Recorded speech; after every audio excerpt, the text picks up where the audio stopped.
ఉన్నది.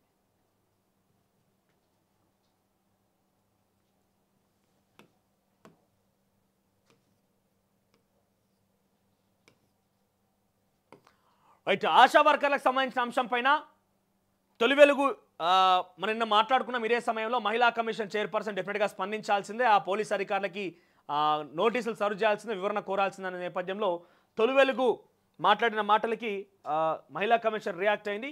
ఇక్కడ చూడండి,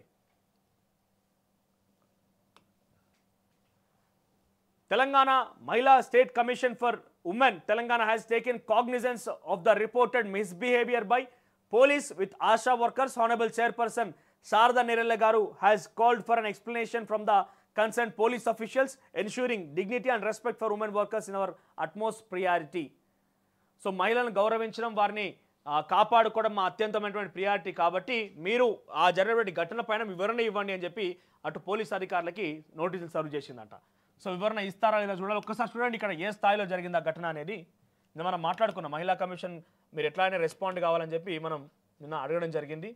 సరే, ఇక్కడ క్రౌడ్ కంట్రోలింగ్ రాలేదు, ఇంకా మహిళా పోలీసులు డిప్లాయ్ చేసుకోవాల్సింది, వాళ్ళని నెమ్మదించాల్సింది, లేదంటే అధికారులు ఇక్కడ తీసుకొచ్చి మీ సమస్య ఏంటమ్మా వినతి ఇచ్చుకొని పరిష్కారం చేస్తామని చెప్పి సామరస్యంగా చెప్పాల్సింది.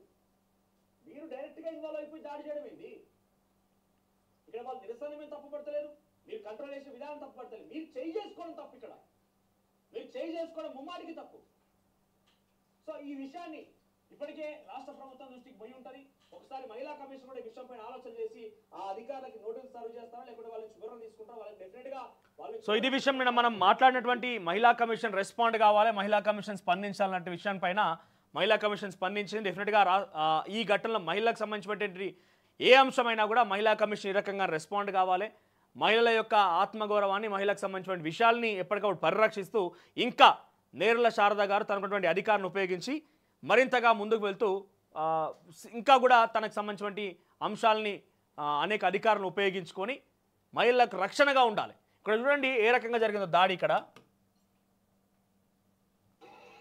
సో అక్కడ ఆ మహిళ ఆ డోర్ లోపల కాలు పెట్టుండగానే మహిళ పోలీస్ అధికారి డోర్ నొక్కుతుంటే ఆమెకి ఆ ఇబ్బంది కలిగి చేయి చేసుకున్నది. ఓకే, ఇక్కడ చూడండి, అదో లేడీ కానిస్టేబుల్ ఉండగా కూడా వీళ్ళు అత్యుత్సాహం ప్రదర్శించి ఆగం చేసారు కదా. ఇదిగో కొట్టడము, చీరలాగడము. సో చాలా సీరియస్గా రియాక్ట్ అయింది మహిళా కమిషన్. మహిళా కమిషన్కి నిజంగా చాలా కీర్తి ప్రతిష్టలు పొందుతోంది మహిళా కమిషన్. గతంలో మహిళా కమిషన్ అంటే ఈ రకంగా ఉండకపోయేది.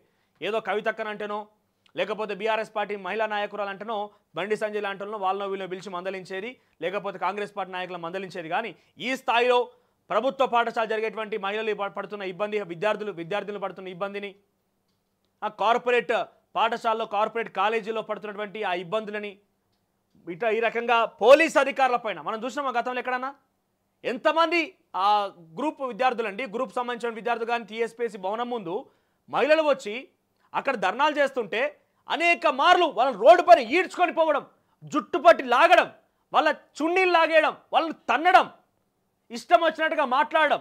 ఎర్రబెల్లి దయాకర్ రావు లాంటి వాళ్ళు ఎంపీడీఓను ఏం బాగా ఊపుతానమన్నా, గవర్నర్ను ఇష్టం వచ్చినట్టుగా కౌశిక్ రెడ్డి మాట్లాడినా, ఇటువంటి అనేక సంఘటనలు ఉన్నా, రైతులను ఉద్దేశించి మాట్లాడినా, మహిళలను ఉద్దేశించి మాట్లాడినా, ఎన్ని సంఘటనలు జరిగినా కనీసం పట్టించుకున్న పాపాన పోలే.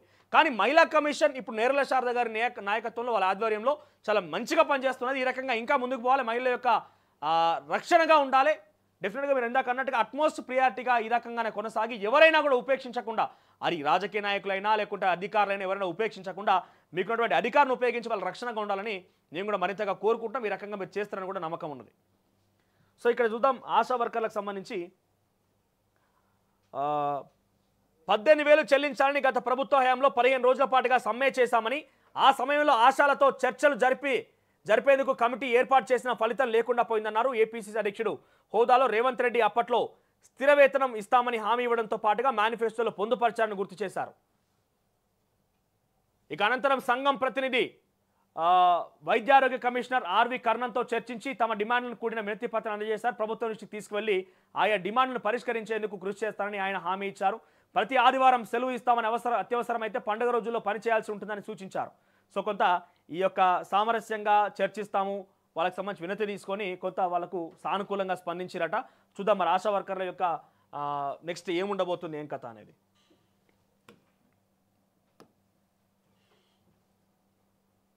ఇక కౌశిక్ రెడ్డి